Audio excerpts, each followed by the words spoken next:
Voltar aqui para gravar. Vamos lá.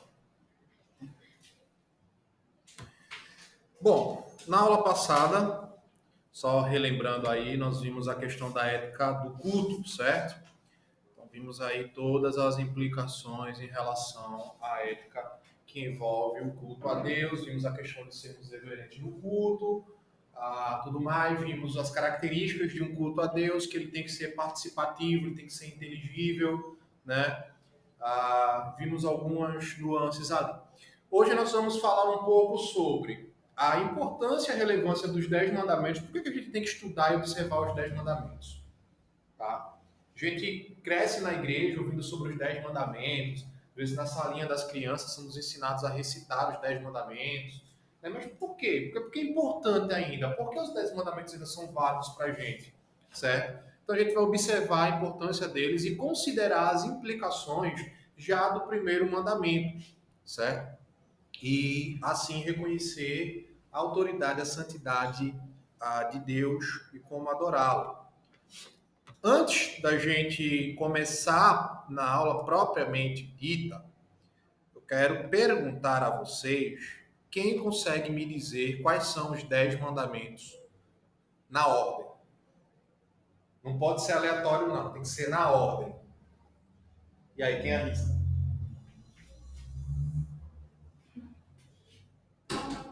Vou dar uma pisa em vocês. Botar tudinho no joelho, até vocês decorarem. A gente vai terminar. Vamos lá. Não farás imagens. Não tomar nome do seu irmão. Certo. Guardar o sábado. Certo. Descanso. Honra teu pai e tua mãe. Isso.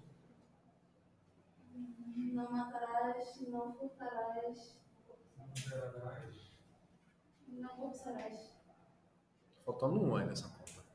Então eu pulei. Não falso testemunho. Dará falso testemunho. Tá. Falou todos, mas não falou na ordem. Depois do honrar pai e mãe, aí saiu trocando. Não matarás, não adulterarás, não furtarás, não darás falso testemunho e não cobiçarás. Então vamos lá, vamos relembrar. Primeiro mandamento, não terás outros deuses. Segundo, não farás esculturas. Terceiro, quarto, guardar o sábado. Método fácil de decorar. Lembre que os 4 primeiros são relacionados à nossa postura para com Deus. Ok? Não terás outros deuses, não farás esculturas de imagem, não tomar o nome de Deus em vão, guardar o sábado. Aí os 6 últimos honra pai e mãe, não matarás, não adulterarás, não furtarás, não darás falso testemunho e não cobiçarás, certo? Todas as aulas nós vamos repetir os 10 mandamentos até que fique fixado na nossa cabeça, beleza? Então, leiam os 10 mandamentos. Tá? Bom, por que a gente deve, então, estudar os 10 mandamentos? Ou pelo menos saber a ordem dos 10 mandamentos? Né? Por que devemos obedecê-los? O que significa obedecer e observar os 10 mandamentos? Bom, primeira coisa, na verdade, uma curiosidade a mais, tá? Os 10 mandamentos, eles nunca são chamados de 10 mandamentos nas Escrituras. Você não vai encontrar no texto bíblico fazendo menção a isso daqui como 10 mandamentos, tá? A expressão hebraica relacionada a esses mandamentos, ela só aparece 3 vezes nas Escrituras, que está lá em Êxodo 34, 28, Deuteronômio 4, 13 e Deuteronômio 10, 4. E ela significa literalmente 10 palavras. A expressão lá significa 10 palavras. Por essa razão, os copistas das Escrituras da Septuaginta traduziram essa palavra do hebraico como decálogo. Deca, do grego 10, logo palavras, então as 10 palavras, tá? Isso mais a título de curiosidade aí. Uma coisa que é fato é que os 10 mandamentos são de fato mandamentos, tá? muito mais do que isso, não somente mandamentos, como a gente vai ver no decorrer das aulas, e muito menos a gente não pode aceitar.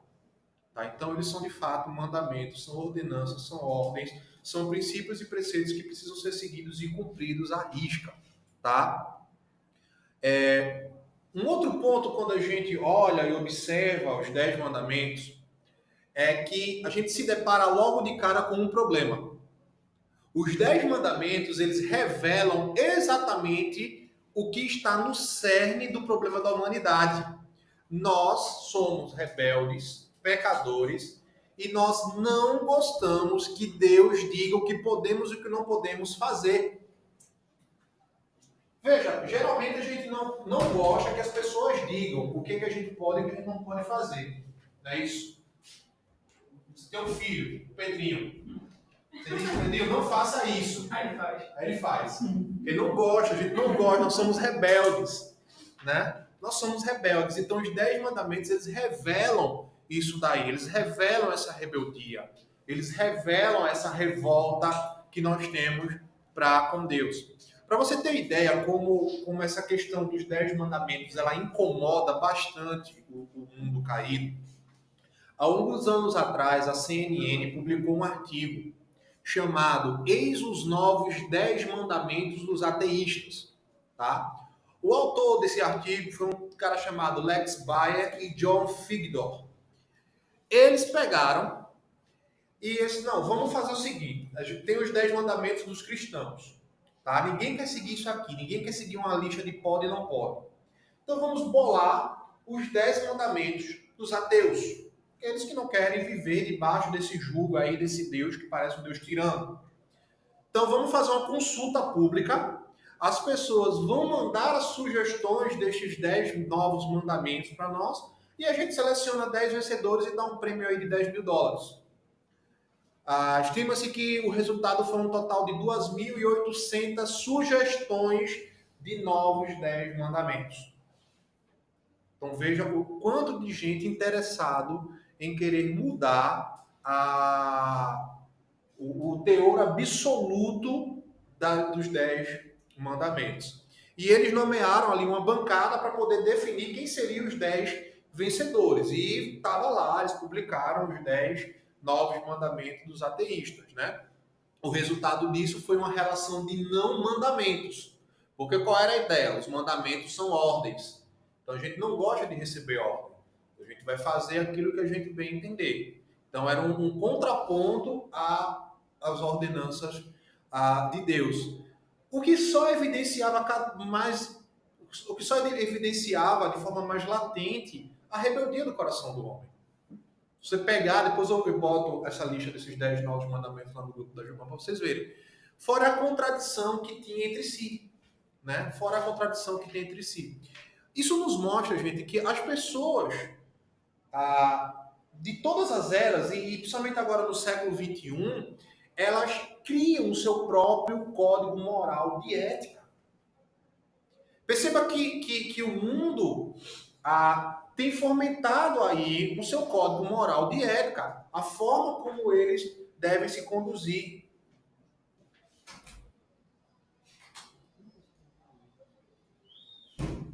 Você tá tomando antalógico demais. Eu acho que tá tomando antalógico demais. Também acho. Era para tomar um só, tomei 2, então a gente já tira.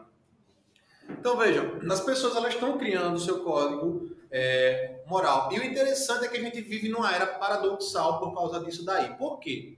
Muitos vão dizer, dentre os códigos de ética que as pessoas elas criam, o certo e o errado depende do que você decide por si próprio. Não é isso? Não é isso que a gente escuta bastante? Beleza. Mas essas mesmas pessoas que vão dizer isso, elas vão repreender os outros por violar qualquer um desses princípios que elas adotam. Tá, se tu tá me dizendo que o certo e o errado depende do que eu decido, então eu decido que ser cristão e seguir a lei de Deus é o correto. Pronto. Você deu o pontapé inicial para o início de uma guerra. Não, mas isso aí você não pode. Isso aí você não pode. Pô, porque eu não posso. Então você está se contradizendo. Então veja que o que a rebeldia do homem para com Deus, ela fez, o que o pecado fez, né? Então, se a gente quiser distinguir o certo do errado, se quisermos saber como viver uma boa vida, saber como viver de modo que abençoe os nossos amigos e vizinhos, a coisa mais sábia que nós podemos e devemos fazer é prestar mais atenção aos 10 mandamentos.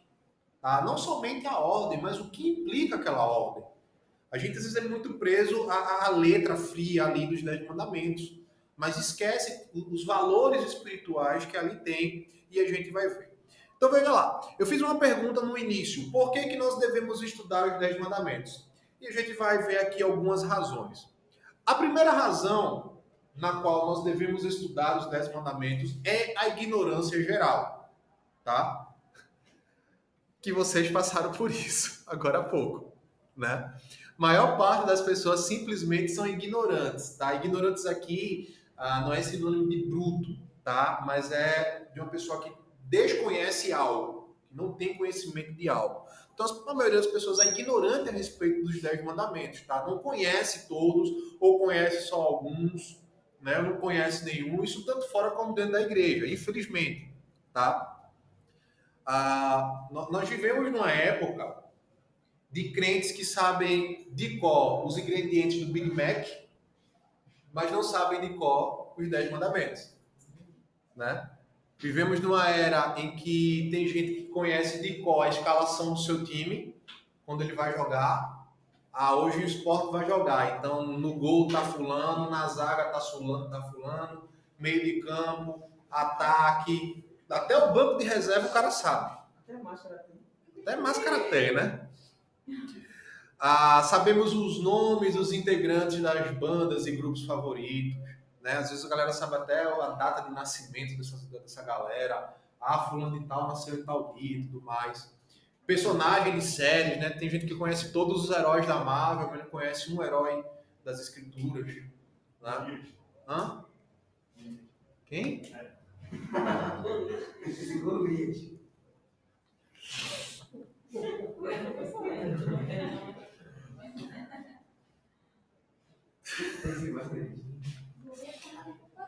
Eu até buguei aqui agora com essa.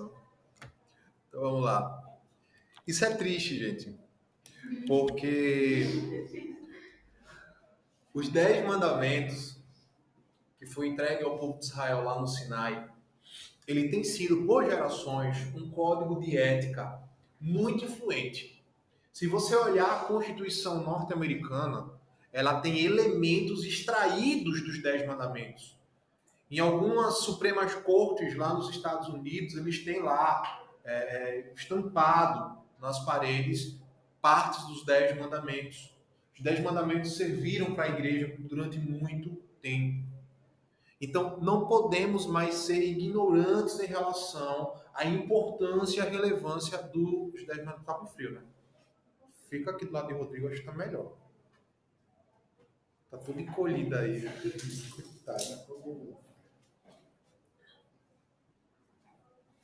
Batendo menos vento? Tá? Tá em 21. Vocês estão com frio não, né? Então vamos lá. Precisamos, não podemos mais ser ignorantes em relação à importância dos 10 mandamentos. Precisamos ter isso guardado na nossa cabeça, no nosso coração. Tá? Segunda razão é a questão da instrução histórica. Durante todos os primeiros séculos da igreja, haviam 3 documentos que eram essenciais para o discipulado, tá? E o ensino, tanto de novos convertidos como de crentes já antigos, maduros, que era o quê? O credo apostólico, tá? O Pai Nosso e os 10 mandamentos. Então veja, eles discipulavam, ensinavam seus filhos, falavam sobre a sua fé, evangelizavam, tendo por base esses 3 documentos.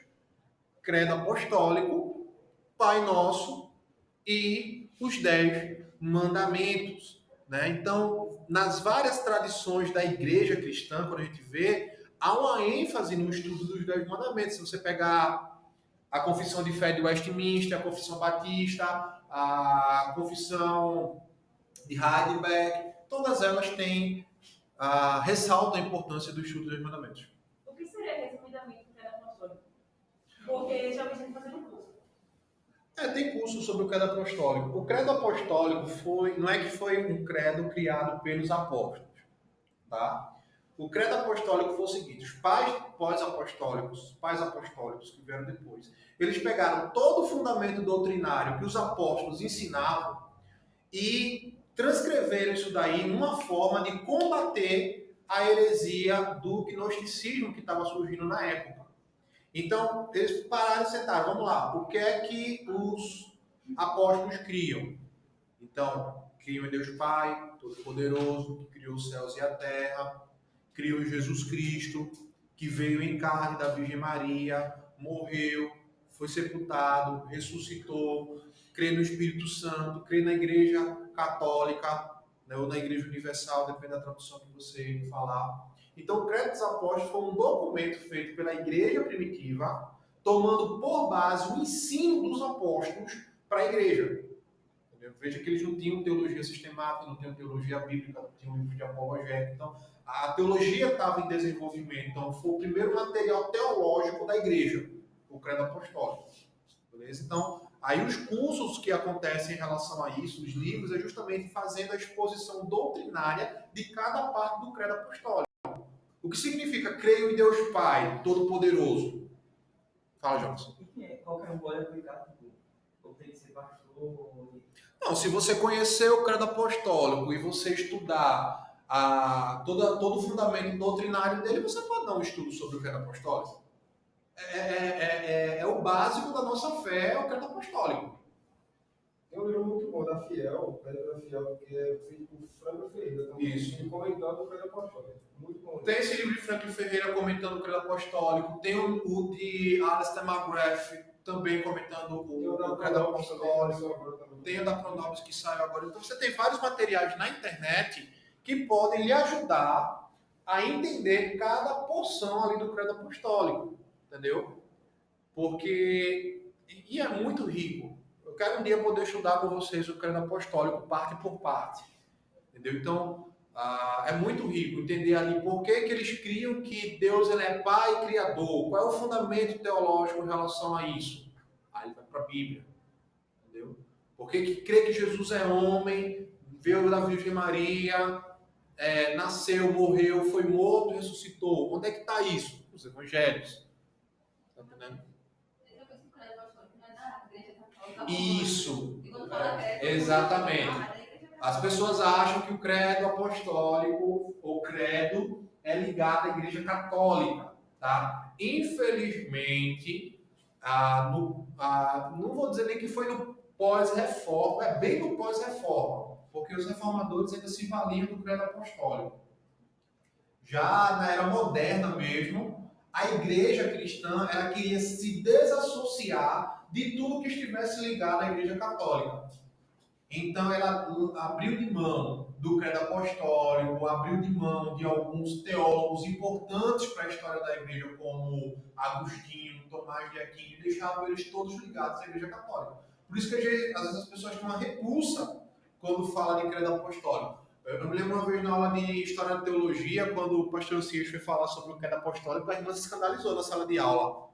Pastor, credo apostólico? O senhor virou católico? Foi? Aí lá vai o pastor explicar que o credo não tem nada a ver em relação à igreja católica. Vou usar a palavra católico também. Vou usar a palavra católico. Só que a gente tem dois problemas em relação a isso, né? Quando fala creio na igreja católica, aí se mudou, aí botou creio na igreja universal.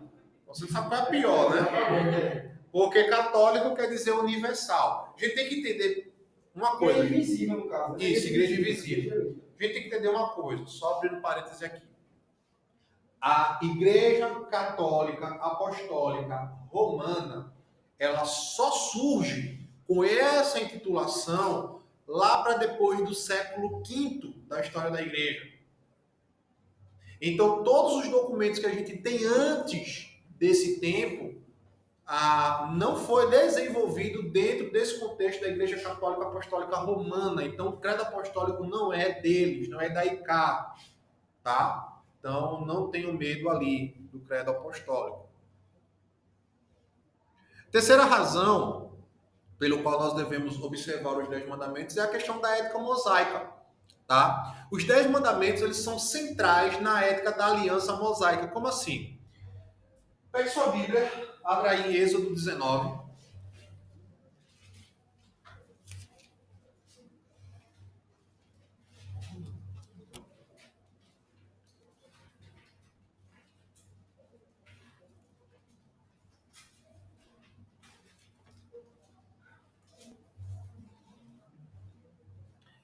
Veja, em Êxodo 19, Deus ele começa a falar ali com Moisés, tá? Lá no monte Sinai.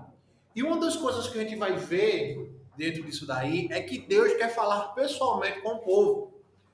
Porém, o povo clama a Moisés, dizendo que para Moisés fazer intermédio ali, né, com o povo. Os israelitas estavam temerosos que Deus falasse com eles sem um mediador. Eles tinham medo de ser consumidos ali pela glória de Deus. Quando a gente chega no capítulo 20, o versículo 2, quando Deus fala, eu sou o Senhor, o seu Deus, que tirei da terra do Egito, da casa da servidão.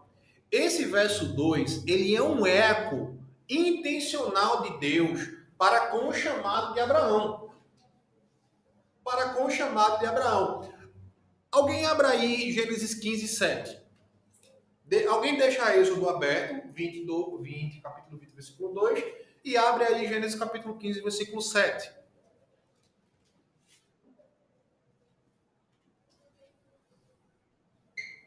Quem achou Gênesis? Lê aí ela. O Senhor disse também, eu sou o Senhor que eu tirei de Ur dos Caldeus para lhes dar esta terra como herança. Veja, eu sou o Senhor que te tirei da terra de Ur dos Caldeus. Êxodo 20, versículo 2 diz o quê? Eu sou o Senhor teu Deus que te tirei da terra do Egito, da casa da servidão. Então veja, intencionalmente, tá? O versículo 2 do capítulo 20 de Êxodo, ele faz um paralelo com a promessa e o chamado de Deus a Abraão.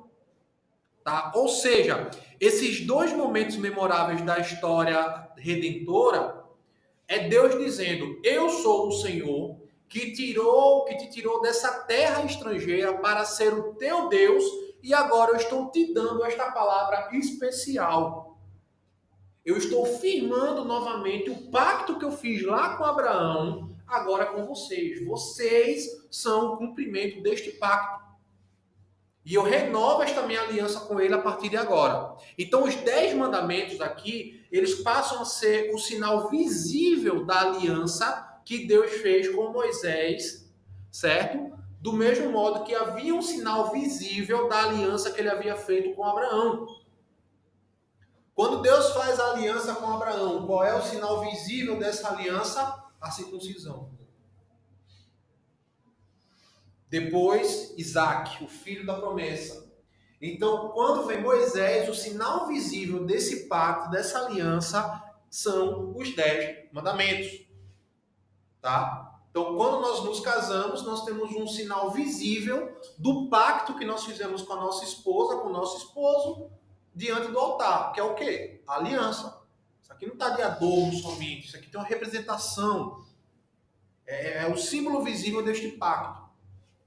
Então, basicamente, é isso daqui, os 10 mandamentos. Um outro destaque é que os 10 mandamentos, eles são fundamento para as demais leis que vêm a seguir, tá? O que vem após os 10 mandamentos são as leis regulatórias, tá? Ou seja, é a aplicação dessas 10 leis aí. Então, dentro da ética mosaica, os 10 mandamentos são claros e definidos padrões de certo ou errado. Sempre lembrando, gente, que quem estabelece padrão de certo e errado é Deus. É a Bíblia, não é o mundo, não é a filosofia da época, não é o espírito dos nossos dias, do nosso tempo, é Deus e a sua palavra, certo? Aí do capítulo 21 de Êxodo e diante, a gente tem as aplicações ali dos 10 mandamentos. A quarta razão porque é importante estudarmos os 10 mandamentos, é a centralidade deles com a ética do Novo Testamento.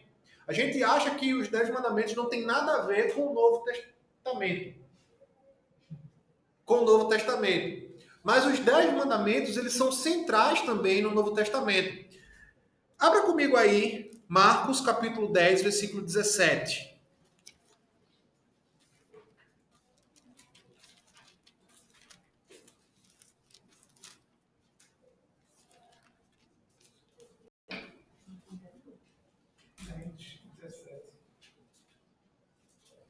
Isso pra mim, fala.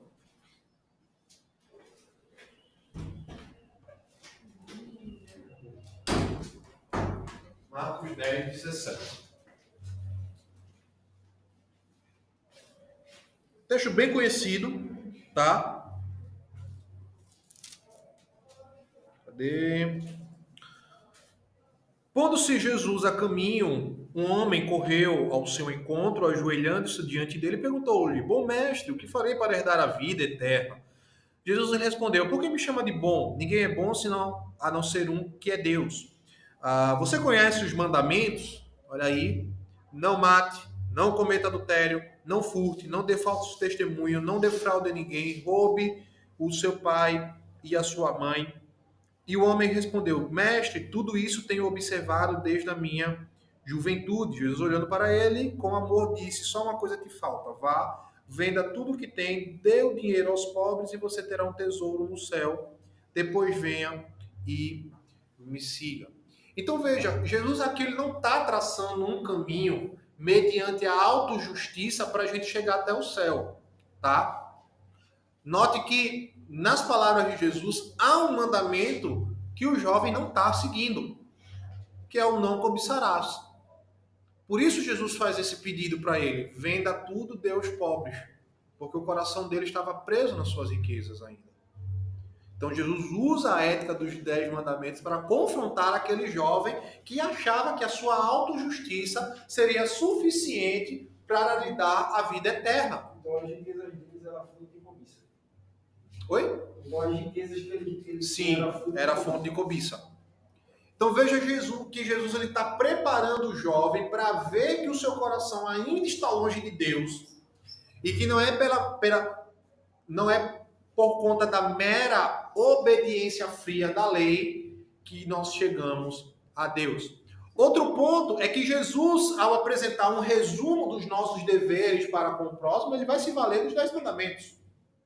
Tá? Sempre Jesus vai se valer dos 10 mandamentos. Algo semelhante a gente vai ver em Paulo, lá na carta aos Romanos, capítulo 13, versículo 8 e 9. Vai lá para Romanos.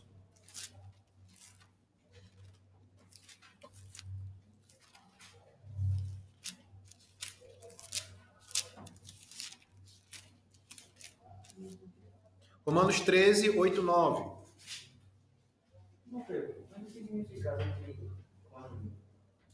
de cobiçar não é só desejar no mercado? Também. A gente vai ver quando a gente estudar lá. A gente vai entender ao fundo o que significa cobiçar. Não fique devendo nada a ninguém, exceto o amor de uns para com os outros. Pois quem ama, cumpre a lei. Que lei é essa? Os mandamentos, decálogo. Pois estes são os mandamentos. Que mandamentos? Decálogo. Não cometa adultério, não mate, não furte, não cobice. E qualquer outro mandamento que houver, todo se resume nesta palavra: ame o seu próximo como a si mesmo. O amor não pratica mal contra o próximo, portanto, o cumprimento da lei é o amor, certo? Então, Paulo está dizendo, assim como Jesus também repetiu isso daqui, que os 10 mandamentos são um modo do povo de Deus amar uns aos outros, tá? Amar uns aos outros. Então, quando nós amamos, nós estamos cumprindo a lei. Mateus. Oi. Tem muitas pessoas que caem no erro quando dizem que o mandamento foi anulado Isso. e só é para amar o próximo. Exatamente. Pensa que foi anulado. E esquece que atrelado ao resumo que Jesus faz do decálogo, amarás ao teu Deus acima de todas as coisas, do teu próximo como a ti mesmo, estão todos os 10 mandamentos. Estão as 2 tábuas da lei, estão ali. Paulo, na verdade, dessa fala, ele faz isso. Exatamente. Já entende o que Jesus falou, né? Aí você vê isso claramente lá com Paulo também, lá em 1 Timóteo. Vamos lá, 1 Timóteo. Capítulo 1.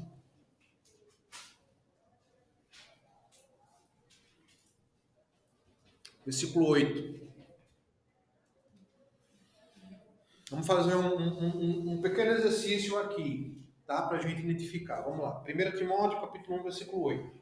Sabemos que a lei é boa. Paulo está falando de que lei? Decálogo.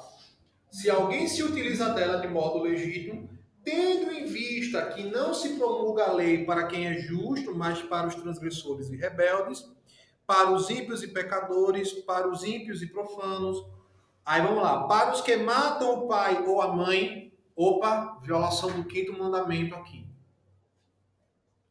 Para os homicidas, violação do 7º mandamento aqui. Para os que praticam imoralidade, violação do 8º mandamento aqui. Para os que se entregam às práticas sexuais, violação do 9º, para os sequestradores e mentirosos, violação do 9º mandamento, né? Para os que fazem falso juramento e para tudo que se opõe à sã doutrina. Então veja que a base da ética no Novo Testamento são os 10 mandamentos. Está aqui.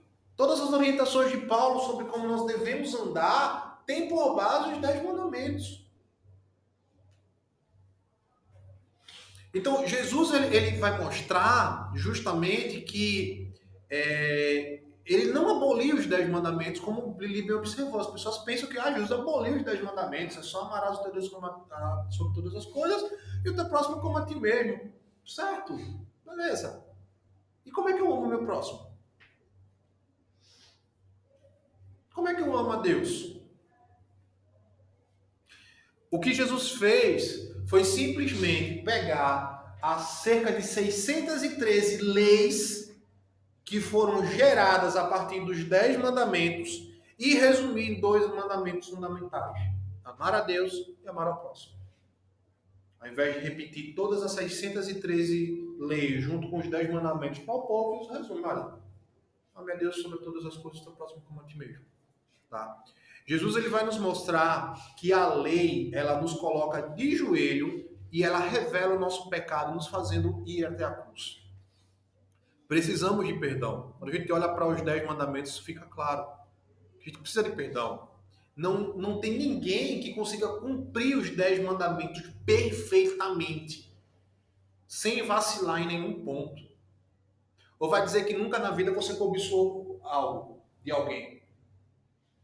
Ou vai dizer que nunca na vida você mentiu. Ou vai dizer que nunca na vida você deixou de honrar o seu pai e a sua mãe. Deixou de guardar o sábado. Não como os adventistas, tá? Criou ídolos no seu coração. Então, os 10 mandamentos, para nós que fomos regenerados, perdoados, santificados, justificados, é um guia de como nós podemos viver de modo digno diante do Senhor. Quinta razão é que a lei ela é boa, gente. Precisamos estudar os 10 mandamentos porque a lei é boa. Salmo 1, versículo 2, o que é que diz aí? O que é que diz?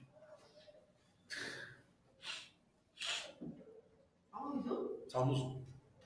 Está lá no meio da sua Bíblia. Lili deu uma bugada ali, olhou. Salmos 1, verso 2. Pelo contrário, tem prazer na lei do Senhor e nela medita dia e noite. O salmista ele entende que Deus dá a sua lei para o nosso bem, não para o nosso sofrimento. A lei é boa, a lei não é má. Paulo vai dizer isso, a lei não é boa. O problema não está na lei, o problema está em mim. Está no meu coração, rebelde e pecador. Não está na lei. Entendeu? A lei ela só mostra quem eu sou. Ela só revela o monstro que está dentro de mim. Mas ela é boa. C.S. Lewis vai dizer que as boas novas da lei são como as boas novas de chegar à terra firme depois que um atalho deu errado, atravessando lama, estrume e pântanos. Depois de passar por tudo isso, você está aliviado de finalmente chegar a um lugar seguro, em chegar em um lugar, em algo que se pode confiar, com o qual se pode contar. Então ele vai, C.S. Lewis vai mostrar que a lei ela age como isso daí, as boas novas, certo? Já imaginou se a nossa vida ela não tivesse os 10 mandamentos? Faz um exercício mental aí. Imagina que não existisse lei absoluta. Cada um pudesse fazer o que desse na telha. Quando você olha para o livro de Juízes, a expressão-chave do livro de Juízes é: no tempo em que não havia rei em Israel, cada um fazia conforme o seu coração. A Bíblia fala que o coração do homem é enganoso, que o coração do homem é a fonte do pecado. Então imagina a gente viver a vida seguindo o que o nosso coração diz.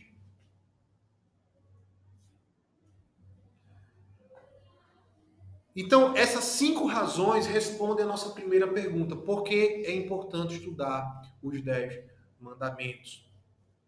Mas tem uma segunda pergunta também. Qual o motivo? O que é que nos motiva a estudar os 10 mandamentos? Sabemos por que ele é importante, mas o que motiva? Uma das coisas que a gente precisa sempre ter em mente é que Deus ele não fica impressionado com o nosso entendimento espiritual, aliás, com o nosso entendimento intelectual acerca dos 10 mandamentos. Tá? Deus não vai ficar impressionado se você terminar a aula de hoje sabendo recitar na mesma ordem os 10 mandamentos. Certo?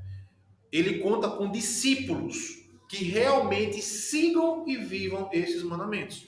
Não adianta eu saber a ordem correta, recitar os 10 mandamentos de frente para trás, de trás para frente, mas eu não viver. Não fiz nada. Tá? Outra coisa é que a obediência aos 10 mandamentos ela deve ser feita pela razão correta. Mateus, eu posso obedecer os 10 mandamentos pela razão incorreta? Posso. Posso obedecer por medo. Posso obedecer por uma mera aceitação. Posso obedecer porque eu ainda tenho dentro de mim um senso de autojustiça, de modo que eu penso que se eu obedecer, Deus vai me amar mais. Exatamente, por mero legalismo. Então, tentar obedecer os 10 mandamentos pela motivação errada é pecado. Eu vou obedecer os 10 mandamentos porque Mateus é meu professor de EBD, ele está ensinando sobre os 10 mandamentos e ele diz que é importante, eu vou obedecer. Só por isso. Deus deu os 10 mandamentos não para que nós pudéssemos conquistar a nossa salvação, mas por causa de quem nós somos, por causa de quem Deus é em si mesmo, de quem Ele é para nós, de onde nós estamos e o que Ele fez por nós. Estes são os motivos pelo qual nós devemos obedecer os 10 mandamentos. Então, primeiro motivo, quem somos? Note que em Êxodo 19, Deus já havia identificado os israelitas. Vai lá para Êxodo 19, versículo 6. Vamos ver quem é este povo que Deus separou.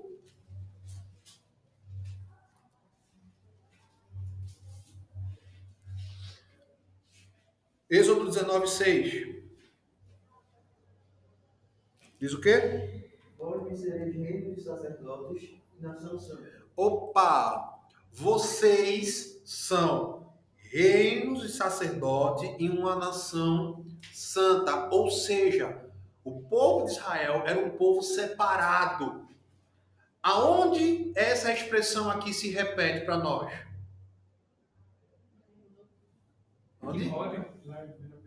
1 Pedro, capítulo 2, versículo 9.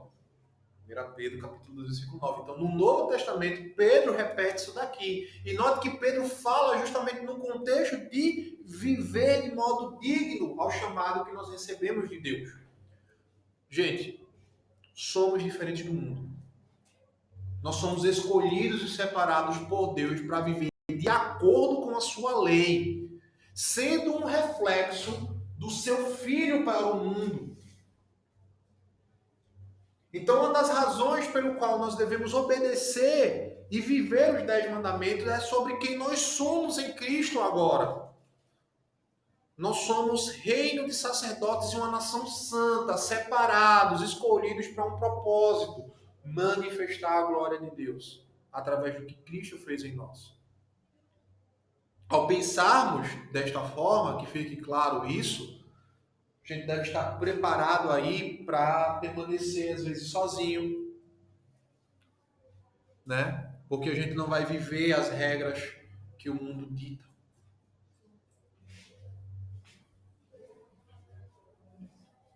Veja que nós não somos um povo 100% santo, certo? Como a gente deveria ser.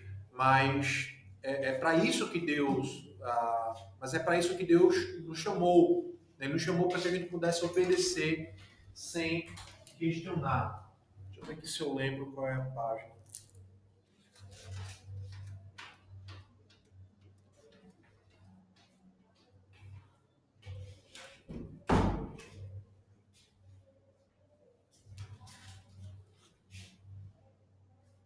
Eu esqueci. Mas eu vejo. Segundo motivo, quem Deus é em si mesmo. Eu não vou me deter tanto aqui, porque a gente vai ver isso no prólogo do primeiro mandamento. Mas veja, Êxodo 20 já abre a lista do decálogo, revelando quem é esse Deus que chama o seu povo a obedecer esses 10 mandamentos ali.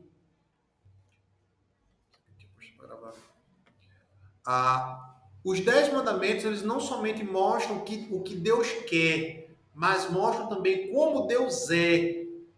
Os 10 mandamentos falam da honra, da dignidade e da majestade de Deus, tá? Os 10 mandamentos mostram para nós que existe um Deus criador, todo-poderoso, autossuficiente, autoexistente, soberano.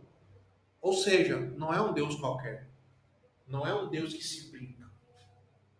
Não é um Deus que se zomba. Terceiro motivo, quem Deus é para nós. Os 10 mandamentos, nos 10 mandamentos, o Deus revelado nos 10 mandamentos, não é apenas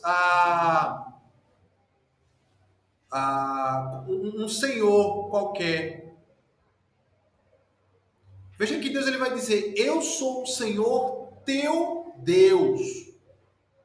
Somos propriedades exclusivas de Deus. Deus ele mantém um relacionamento pessoal conosco através dos 10 mandamentos, da observância dele. Então, quando a gente obedece os 10 mandamentos, nós estamos testificando justamente esse relacionamento, mostrando que nós somos propriedade do Senhor e Ele é o nosso Deus e nós somos o seu povo. Então, nós vivemos de acordo com o que Ele quer. Ele é um Deus pessoal que se relaciona com a sua criação. Em Cristo, nós agora podemos chamar Deus de Abba, Pai. Então, Ele está do nosso lado, Ele é o nosso Pai e Ele nos dá ordem para o nosso bem. Ninguém dá ordem para o mal, não necessariamente. Né? Nós dá ordem para o bem. Quarto motivo é onde nós estamos. Tá? A definição bíblica de liberdade, gente, não é faça o que quiser, faça o que der na telha, faça o que você achar que é certo. Liberdade é participar dos benefícios,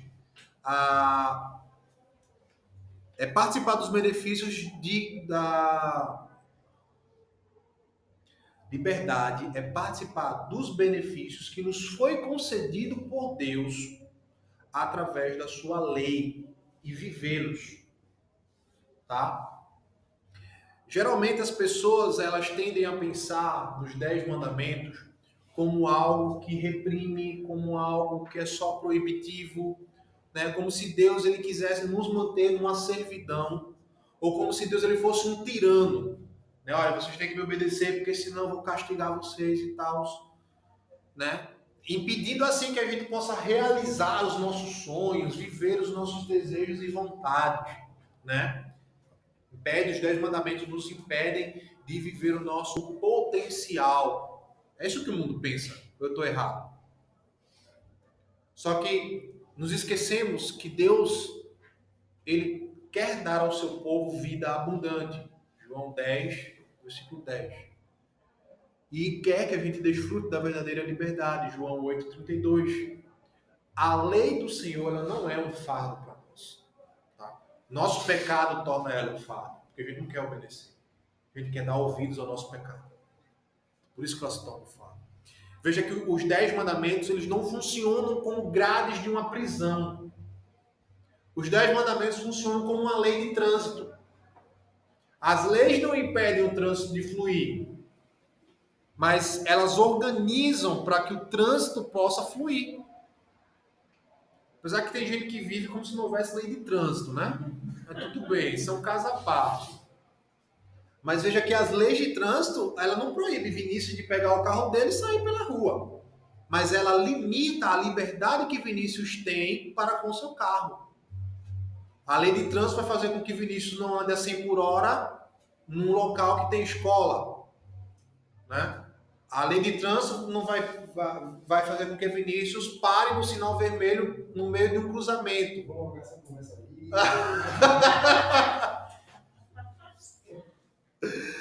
Então, veja, imagine aí um mundo sem leis de trânsito. O trânsito já é caótico com lei, né? Imagine sem lei. Cada um dirigindo do jeito que quisesse, né? Isso é complicado, velho. Isso é complicado. Eu mesmo não ia andar nunca mais de moto. Tem lugar que é assim, mais ou menos assim. Tem lugar que é mais ou menos assim. Então, os 10 mandamentos, eles não são regras de como sair do Egito, gente. Eles são regras para que pessoas livres permaneçam livres. Como é que eu estava lendo hoje, né? Essa semana, que Calvino vai dizer que os 10 mandamentos é Deus dizendo a forma com que ele quer ser adorado, honrado, Isso. e por aí vai. Por quê? Ele vai dizer logo no versículo 2, aí ele vai dizer: eu sou o Senhor teu Deus, que te tirei da terra do Egito, da casa da servidão. Ou seja, somente Deus que tirou você da terra do Egito pode dizer a você como Exatamente. ele deve ser adorado. Exatamente. A gente vai ver isso daí também. Então veja, os 10 mandamentos, gente, não é para prender a gente, mas é para impedir que a gente volte para a servidão do pecado. Tá? Nós temos o nosso Código Civil. Para que serve o Código Civil?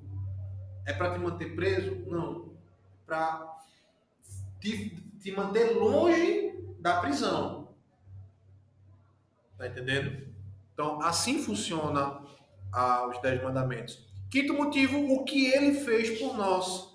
Tá? Note que em Êxodo, a lei, os 10 mandamentos, vem depois do Evangelho. Como assim, Mateus? A lei vem depois do Evangelho. O Evangelho está lá no Novo Testamento. Qual é o Evangelho é? Boa nova. Boa nova de quê? De libertação. Então, a lei surge depois de uma boa nova de libertação. Deus não se dirige mais a pessoas escravas, mas ele se dirige agora a pessoas que foram livres de uma servidão. E ele fala, olha, eu tenho aqui 10 mandamentos para que vocês obedeçam. E eu quero que vocês sigam esses mandamentos. Não é assim que Deus ele faz. Ele não se dirige mais a novos escravos, como no Egito. Muitos pensam que Deus, nos 10 mandamentos, age da seguinte maneira. Deus tem regras, então se eu seguir essa regra, ele vai me amar, ele vai me salvar. Não é a matemática dos 10 mandamentos, não é essa. Nunca foi. Nunca foi. Às vezes a gente tem essa visão até acerca da lei. Né? A gente fala, não, porque na época do Antigo Testamento, o povo era salvo em observância à lei, tinha que cumprir a lei. Não era a lei que salvava. Era a fé naquilo que a lei prescrevia. Então, os israelitas eram um povo oprimido. Deus ouviu o clamor desse povo e salvou esse povo porque ama este povo. Então, quando Deus salva, liberta, perdoa, ele vai dar a este povo agora um novo modo de viver. Então veja, a lei vem depois que o evangelho é aplicado na vida do povo. O povo é liberto, depois que o povo é liberto, Deus promulga a sua lei. Acontece da mesma maneira conosco. Quando Jesus nos livra da escravidão do pecado, nos liberta, quando o evangelho nos alcança, nós agora recebemos a lei do Senhor para que possamos viver de um novo modo, de um novo jeito. Tá? Salvação não é recompensa pela obediência. Salvação é a razão da nossa obediência.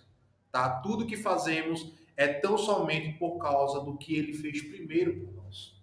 Nós obedecemos por quê? Porque primeiro ele nos amou, ele nos escolheu e ele nos libertou, nos livrando da servidão, da escravidão do pecado. E é muito sério esse que a Ana está falando. E quando você pensa dessa forma de que, a partir do momento que eu só posso ser salvo através do cumprimento da lei, você está colocando o sacrifício de Cristo no lixo. Exato. Porque só ele tem a prerrogativa de salvar, já que ele cumpriu toda a lei. Então é muito sério isso. Exatamente. Exatamente. Beleza. Fixamos essa questão da importância de estudar e obedecer os 10 mandamentos, certo? Agora vamos começar a olhar para o primeiro mandamento. Só que antes da gente entrar no primeiro mandamento em si, tem um ponto muito necessário para a gente observar, certo? Que é justamente o prólogo dos 10 mandamentos. A introdução dos 10 mandamentos. Êxodo capítulo 20, versículo 21, aliás, versículo 1 e 2.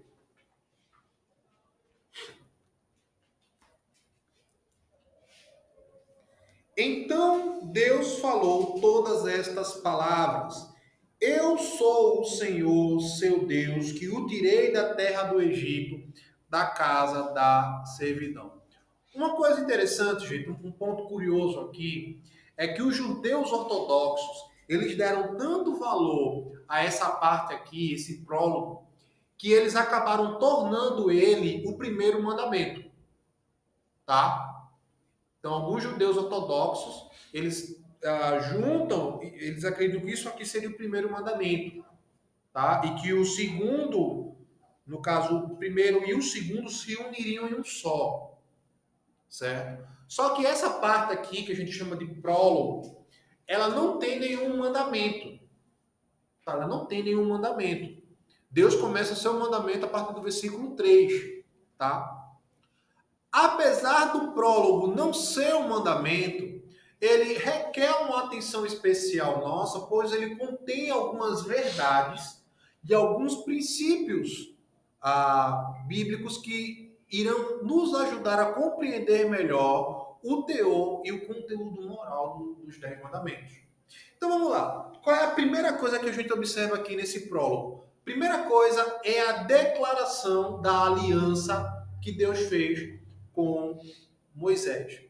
O prólogo dos 10 mandamentos, eles ajudam a esclarecer o fato de que nos 10 mandamentos nós possuímos uma declaração do pacto que Deus fez com Israel no Sinai.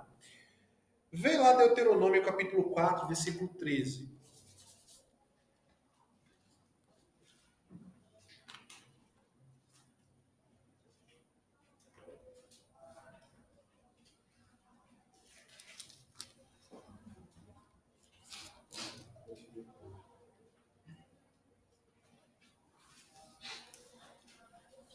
Deuteronômio, capítulo 4, versículo 13. Diz o quê?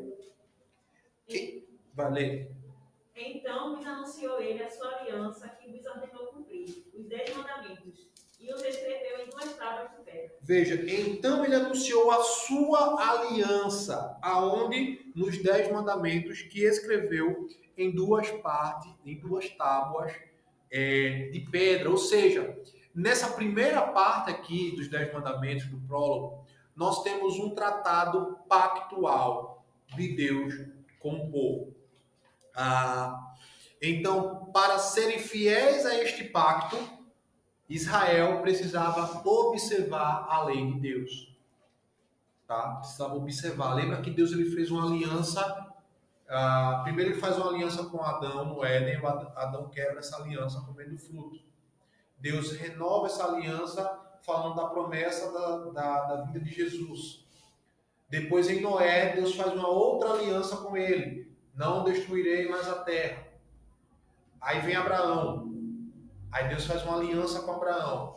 De ti farei uma grande nação e benditas serão todas as nações da terra por tua causa. Então vem Isaac, vem Jacó, Deus reformula essa aliança com eles em Abraão. Vem o tempo da escravidão até que chega o momento que aparece Moisés. E lá no Sinai, Deus faz essa aliança com Moisés. E essa aliança ela é evidenciada ali nos 10 mandamentos. Mas sobre que direito Deus ele faz isso? Qual é o direito que Deus tem para poder fazer isso daí, esse tratado pactual? Bom, primeiro, a relação especial de Deus para com o seu povo no termo eu sou o Senhor, teu Deus. Veja que Deus ele mostra ser aquele que tem direito de ditar ordens, ser aquele a quem se deve obediência através de uma ação não de forma tirânica, tá? Mas de uma forma doce. Isso é muito interessante, gente, porque às vezes a gente observa os 10 mandamentos, observa a lei do Senhor, e a gente sempre imagina um Deus carrancudo, um Deus chato, um Deus tirano, um Deus que estraga prazer. E quando Deus ele dita os 10 mandamentos, ele não dita como ele se fosse um tirano, dando regras para o povo cumprir. Não. Mas ele dita isso de uma forma doce, pronunciando a sua relação com o povo. Veja, eu sou o Senhor, seu Deus. Isso aqui, para o povo do Antigo Oriente, era muito marcante. Nenhum outro povo tinha uma relação pactual com seus deuses como Israel tinha, não, gente. Pega aí as histórias da mitologia grega. Veja como é que era a relação dos deuses gregos com os humanos. Era uma relação de tirania, de opressão. As pessoas tinham medo dos seus deuses. As pessoas tinham medo de Baal. Você não vai ver nenhum profeta de Baal fazendo menção a isso. Eu sou Baal, seu Deus. Não. Ou Dagon, ou qualquer outro Deus que surge. O único Deus que traz essa relação íntima para com o seu povo é o Deus de Israel, é o nosso Deus. Então Deus ele lança os 10 mandamentos numa forma doce, não numa forma tirânica, tá? Em outras palavras, Deus está dizendo o seguinte: eu vos escolhi para mim como um povo, para vocês não apenas desfrutarem deste benefício na vida presente, mas também na vida futura. Obedeçam estes mandamentos que eu dou a vocês. Esse Deus é um Deus presente na vida do seu povo. Segundo, Deus ele se apresenta como aquele que detém toda a majestade. A revelação de Deus no Sinai ela foi acompanhada de relâmpagos e trovões. Você vai ver lá em Êxodo 19 e 16. Os israelitas estavam ali ao redor do monte. Eles ouviram as palavras de Deus serem repetidas no Sinai, lá em Deuteronômio 4, versículo 10. Eles deveriam honrar a majestade desse Deus. E essa honra é justamente uma relação de filho com pai, de servo com patrão, com senhor. É interessante que lá na frente, Deus ele vai reclamar isso do povo, né? Vai dizer, olha, vocês não me honram. O filho honra o pai, o servo honra o seu senhor, mas o meu povo não me honra. Esse prólogo aqui, ele serve justamente de memorial para o povo, para que o povo lembrasse que o Deus que eles estão servindo é um Deus majestoso e merece honra, e merece reverência, e merece temor, não medo, mas temor reverente, tá? Então serve de memorial aí. Terceiro, Deus se apresenta, como o Miro citou aí, como o grande libertador, tá? No prólogo, Deus ele se apresenta como Senhor Yahvé, tá? Na tradução literal, você vai dizer, eu sou o Senhor, Senhor, vai estar em letras garrafais, então é a menção que foi utilizada no pactual de Deus aqui, no original. Então, eu sou o Senhor que te tirou do Egito e da casa da servidão. O que temos aqui é uma rememoração, na verdade, do benefício que foi feito ao povo. Veja, eu sou o Senhor que tirei vocês da terra do Egito e da casa da servidão. Isso nos dá um alerta muito sério. Quando nós não cumprimos os mandamentos do Senhor, quando nós não agimos de acordo com a sua lei, observando o que sua palavra diz, nós estamos sendo ingratos para com ele. É como se nós estivéssemos dizendo, eu não queria sair de onde eu estava. Eu não queria ser livre. Eu queria continuar a ser escravo do pecado. Eu sempre digo que toda atitude de pecado nossa é uma atitude ateísta.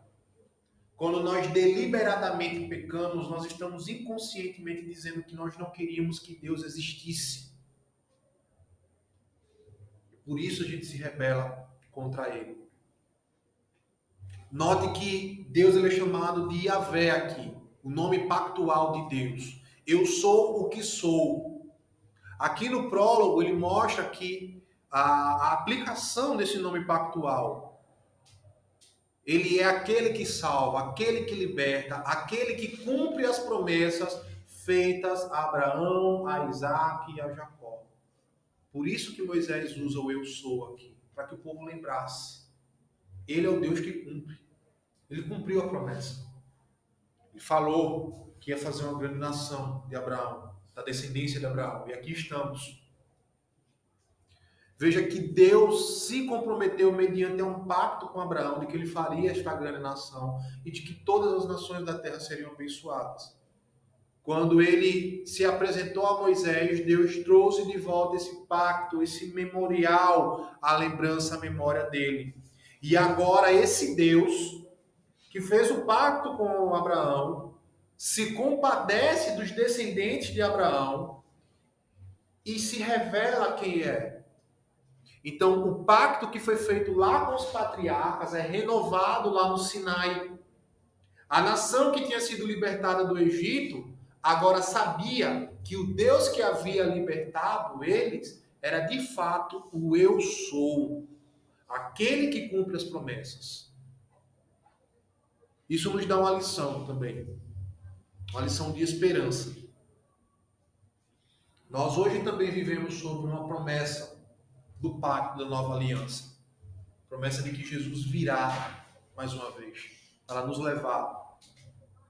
E nós sabemos que assim como o eu sou cumpriu a sua promessa aqui, ele vai cumprir a sua promessa e vai voltar para nos tirar desse mundo. Considere também outra coisa aqui. Tudo o que aconteceu com Israel tem a ver conosco. Uma coisa que eu digo sempre quando eu trabalho teologia bíblica do Antigo Testamento com meus alunos no seminário é que às vezes a gente menospreza o Antigo Testamento porque a gente não consegue se enxergar na história do Antigo Testamento.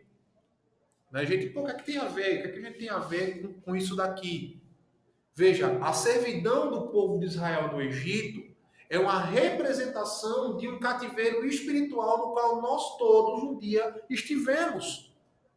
Todos nós um dia estivemos dentro de um cativeiro egípcio, espiritualmente falando. Éramos escravos do pecado. É assim que a Bíblia nos descreve. É assim que Paulo vai dizer. Vocês eram escravos do pecado. Vocês não faziam outra coisa que o seu Senhor não mandasse. Então, do mesmo modo que de forma assombrosa e maravilhosa o povo de Israel foi liberto, nós também fomos libertos do poder do pecado pelo poder do Senhor. Uma outra coisa também é que Deus redimiu Israel apesar deles. Deus não libertou Israel porque era a nação mais bonitinha da época, não. Porque tinha os popstars da época, não. Foi por causa da aliança que ele fez consigo mesmo, por amor do seu nome, como uma demonstração da sua misericórdia. Se você pegar aí Êxodo capítulo 5, versículo 21 e 23, Êxodo 6, versículo 9, Êxodo 14, versículo 11 e 12, você vai ver que Israel não merecia a libertação, gente. O povo reclamava. Era um tipo de mentalidade que permeou durante toda a peregrinação deles no deserto. Pô, Moisés, tu trouxe a gente para o deserto para morrer? Pô, Moisés, a gente tá com fome, lá tinha cebola. Pô, Moisés, não tinha cova lá no Egito, não? Por que tu tirou a gente de lá? Então, apesar de Deus salva o povo, apesar de Deus um dia nos salvou. Não foi porque você era bonitinho. Foi porque você é filha do pastor. Foi porque você é líder dos jovens. Foi porque eu sou líder do grupo de louvor. Não. Foi pura misericórdia. Então, o pacto no qual os 10 mandamentos são conteúdo é um pacto da graça. Olha a graça no Antigo Testamento que as pessoas não conseguem enxergar. É a libertação da escravidão do Egito. É um livramento imerecido. O povo não merecia. E foi liberto. Quarto, Deus ele é legislador. Tá? Com essa aqui a gente vai encerrar. Os mandamentos seguem o evangelho da libertação imerecida. Tá?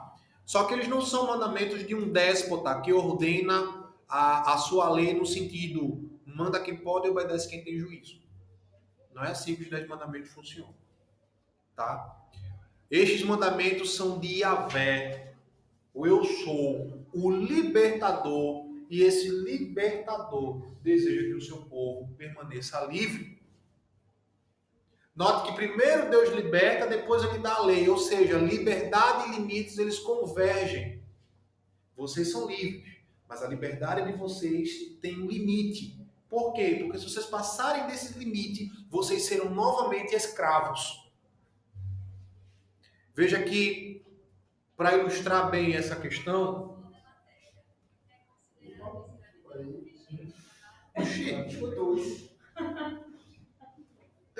Veja que, para a gente ilustrar essa questão de liberdade e limites, um peixe, ele permanece limitado à água. É um elemento que é próprio para a existência e a vida dele, né?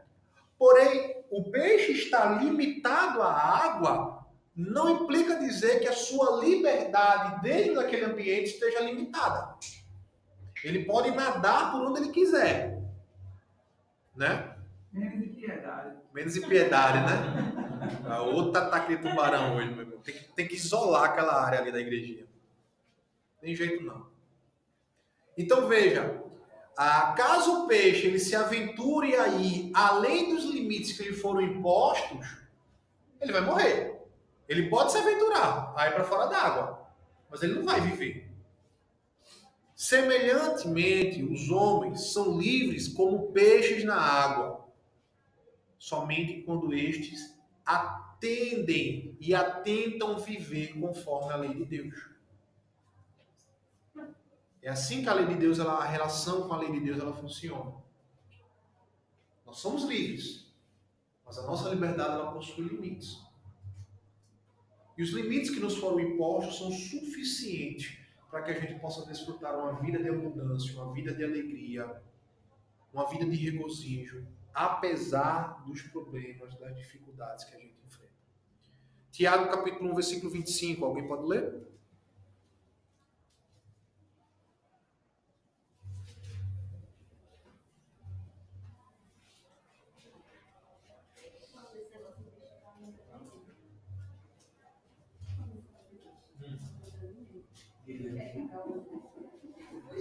Isso.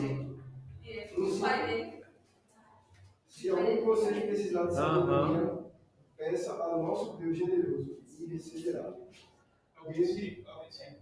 Não, 25. 25. Ó. Se, contudo, observarem atentamente a lei perfeita que os liberta, perseverarem nela e a puserem em prática, sem esquecer o que ouviram, serão felizes no que fizerem. Então veja, o que é que Tiago vai dizer? Que a lei de Deus é a garantia da nossa felicidade, do nosso sucesso na vida. Viver ela não é estar preso, ao contrário, é estar livre. Beleza? Dúvidas acerca da aula de hoje? No próxima aula, nós iremos continuar o restante do prólogo e analisar ali o primeiro mandamento: não terás outros deuses perante mim. Beleza? Vou ir embora para a gente encerrar. Oremos.